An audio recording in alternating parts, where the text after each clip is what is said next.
Hare Krishna. Hare Krishna. So we are back in Watford, and it is so unfortunate we missed the reading yesterday, and we wanted to do another reading with all the devotees in New Mayapur, and it just didn't happen. It just got so busy and had so many things on, and which is a good thing, but and the devotees, they also wanted to do a reading, and shout out to Chitra Leela and Shantatma Prabhu, who also wanted to do a reading. So we could have done one every day while we were there, actually, in fact. And, but, I mean, theoretically we could have, but yeah, there were lots of things on with the sadhana retreat, which was a great, wonderful success in many ways, and had a really lovely time with the devotees who were there on the retreat. So thank you to all of them. But here we are, ready to read some more Bhagavatam. Okay, Canto 4, Chapter 27, Text 5. Om Namo Bhagavate Vasudevaya. Om Namo Bhagavate Vasudevaya. Om Namo Bhagavate Vasudevaya. Text 5. My dear King Prachini Bahishat, in this way King Puranjan, with his heart full of lust and sinful reactions, began to enjoy sex with his wife, and in this way his new life and youth expired in half a moment. Purport. Srila Govinda Das Thakur has sung E Dana Yovana Putra Parijana Iti ki iche parati tire Kamala Dala Jala Jivana Talamala Bhaja Ham Haripada Nitire. In this verse, Srila Govinda Das actually says that there is no bliss in the enjoyment of youthful life. In youth, a person becomes very lusty to enjoy all kinds of sense objects. The sense objects are form, taste, smell, touch, and sound. The modern scientific method or advancement of scientific civilization encourages the enjoyment of these five senses. The younger generation is very pleased to see a beautiful form, to hear radio messages of material news and sense gratificatory songs, to smell nice scents, nice flowers, and to touch the soft body or breasts of a young woman and gradually touch the sex organs. All of this is also very pleasing to the animals. Therefore, in human society, there are restrictions in the enjoyment of the five sense objects. If one does not follow, he becomes exactly like an animal. You could be forgiven at this stage for thinking, what's this all got to do with Krishna and his pastimes? I'm trying to read the Bhagavatam and I'm like, where's like Mother Yashoda and Radharani and like the Gopas and all that? Do you know what I mean? Like, I mean, Parikshit didn't have long to live. Let's just get to the point, you know?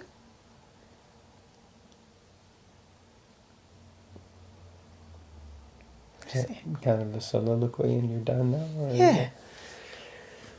Well,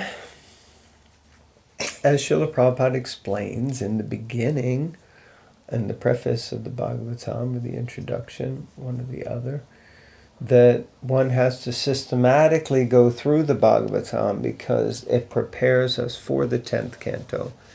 So part of the point of reading all of these sections is that it's a kind of process of slowly purifying us of these material desires, so that when we get to Krishna's pastimes, which, by the way, Krishna's pastimes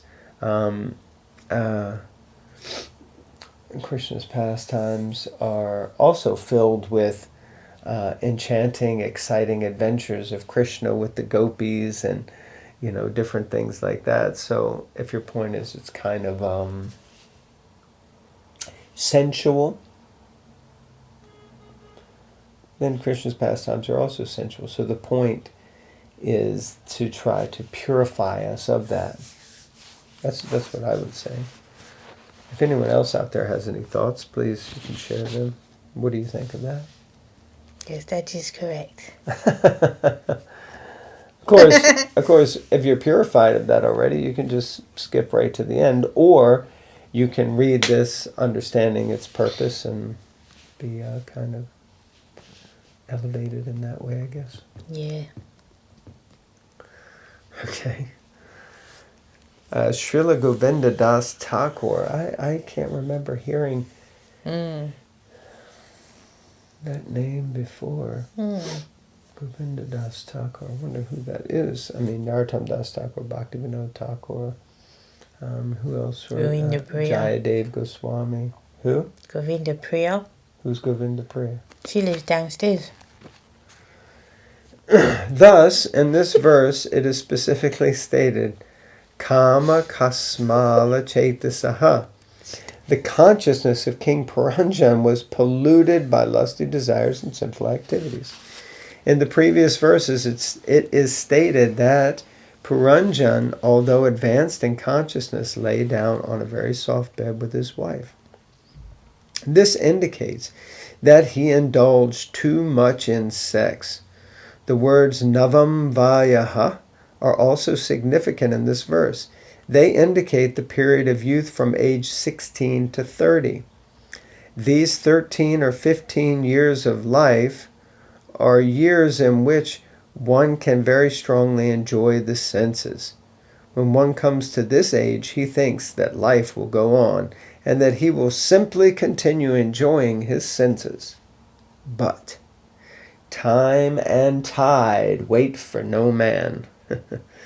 The span of youth expires very quickly.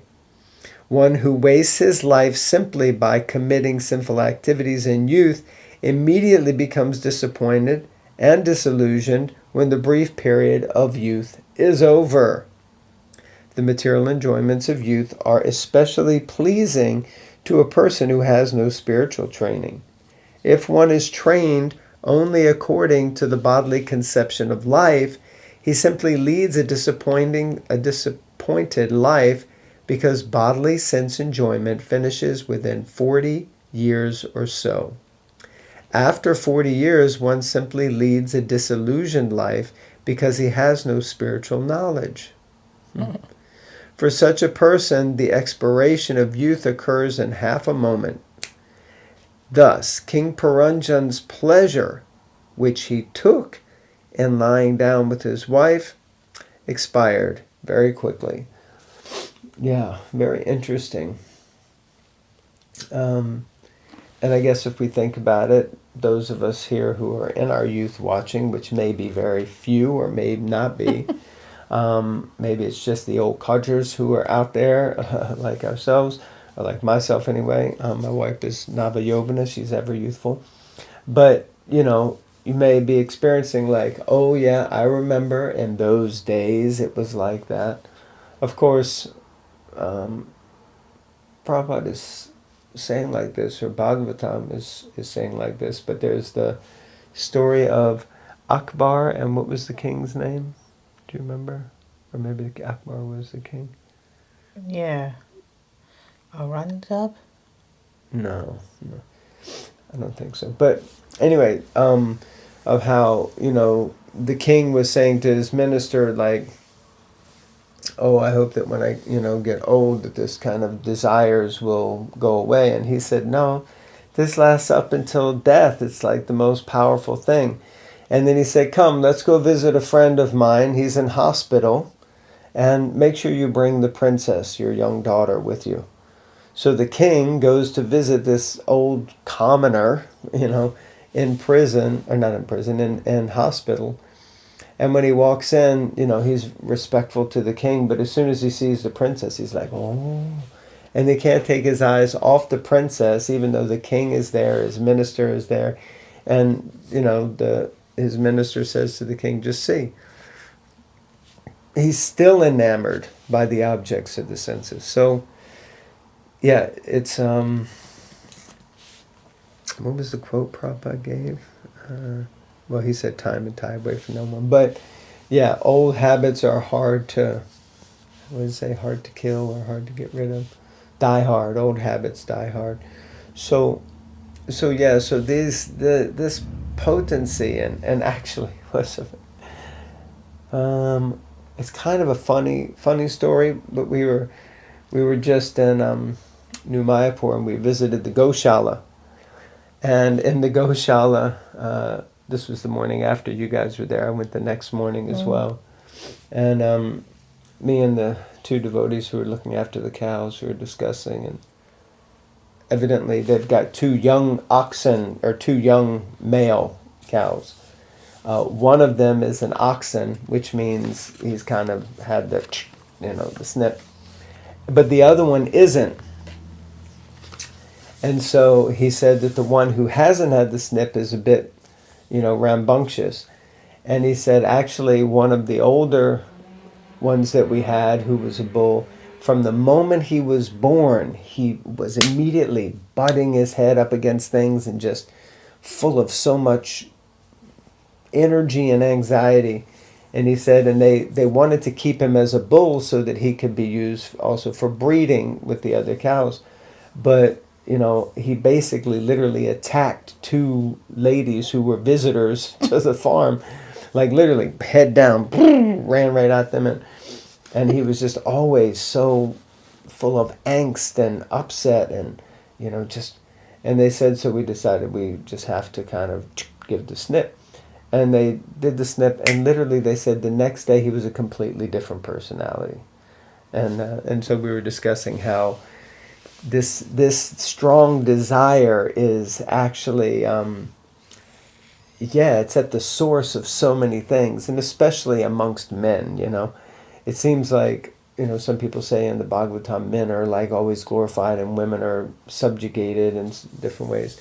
But actually, this isn't a glorification of men. This is to show that they're riddled with, these desires. And because of that, so many things are going on. Prabhupada said the entire material world is going on simply by this sex desire. So, so it's such a prominent thing. And we were discussing how probably, more human men should get the snip, and then we'd probably have a lot less problems in the world. Anyway, so like that. I saved quite a bit of the stuff that we spoke about, but anyway, you get the gist of it. Krishna. Yeah, Krishna. Hare Krishna.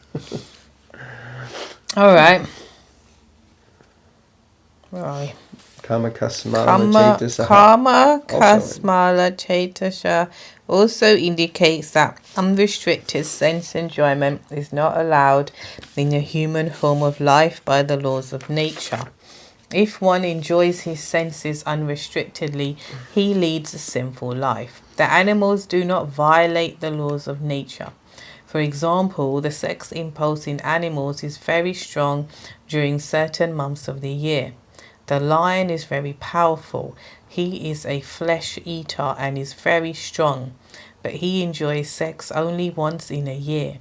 Similarly, according to religious injunctions, a man is restricted to enjoy sex only once in a month after the menstrual period of the wife, and if the wife is pregnant, he is not allowed sex. Hare Krishna, everyone. Hare We're Krishna. back again, and we're sorry about what just happened there. It kind of got cut off, but after such an exciting weekend, Bhava Bhakti was filming everything, and we had the iPhone storage just filled up. So we're going to start again where we left off. All right. That is the law for human. So this is, anyway, you know where we are because you're watching. That is the law for human beings. A man is allowed to keep more than one wife because he cannot enjoy sex when the wife is pregnant. If he wants to enjoy sex at such a time, he may go to another wife who is not pregnant. These are laws mentioned in the Manu Samhita and other scriptures. Mm-hmm. It's interesting.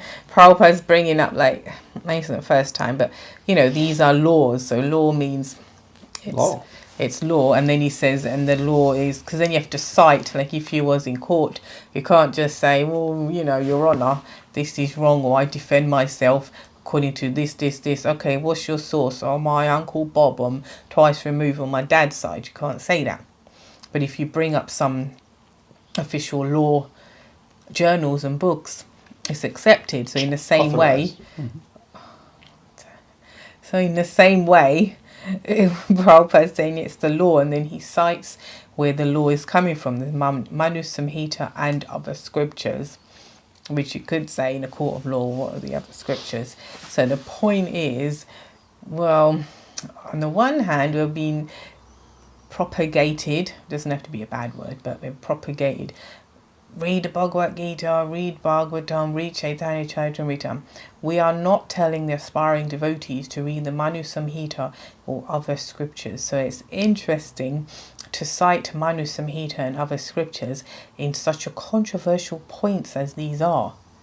You know? No, and I'm obviously very favourable to the movement. I just want to make that clear. Just so if you haven't realised that. And also, when you read things like this, I think it's quite controversial. I don't know what everyone else thinks, taking more than one wife. And basically, because if she's pregnant, what are you going to do? So you can go to the other wife and enjoy with her. Lord have mercy, It's like, Lord, Lord have mercy. Yeah, you said that already. Trying to preach to certain types of ladies and people, and then you come against this. It's like, you got no defence, my lord. My honour. Take me to... Your honour. Take me to jail, because I've got no defence. And then if I'm like, well, anyway, what's your problem? It says it in the Manu Samhita. Manu what? Where the hell's that? Do you distribute that for £5 on the street? You know what I mean? So it's controversial. Yes and no.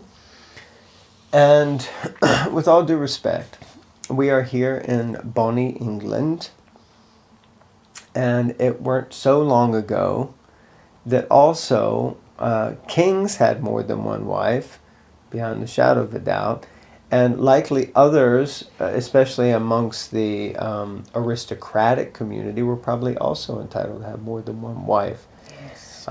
It's not an unusual, undone thing. Probably.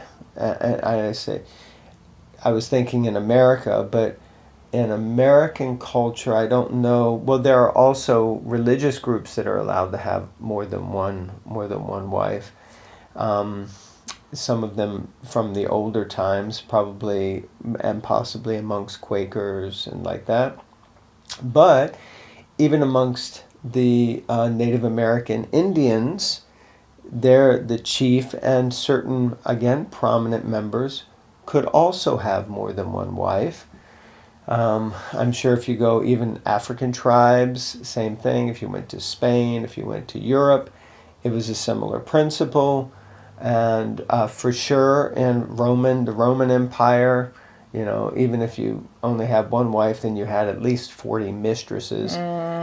So this, as much as you're saying it's a controversial topic, it's not an uncommon thing.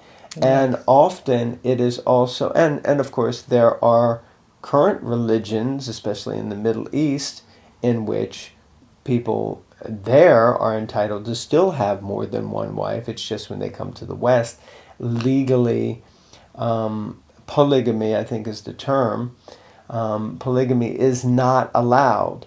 But Srila Prabhupada makes the point in several places at several times that this is a discredit actually to society, because therefore so many ladies go without husbands when they theoretically could have a good husband who has the capacity to look after more than one lady. But what I'm detecting is the controversial point is the point about having more than one wife. And I'm not sure, maybe Prabhupada meant it in that way, or maybe it could be read that if you have more than one wife, then you can obviously go petition sex from another wife if one of them is pregnant.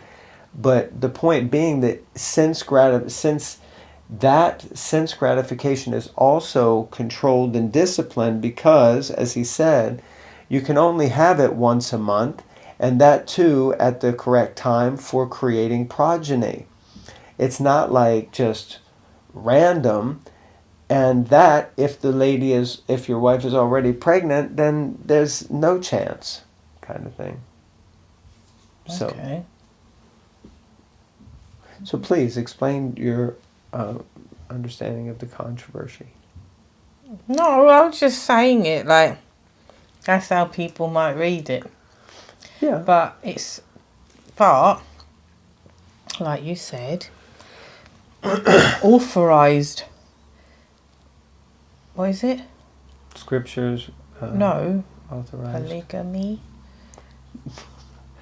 Polygamy is there. Yeah. And just, because I was a royal watcher.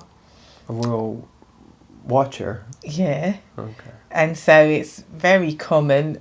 I mean, the royal family was built on the man that, killed so many blinking wives, Henry VIII.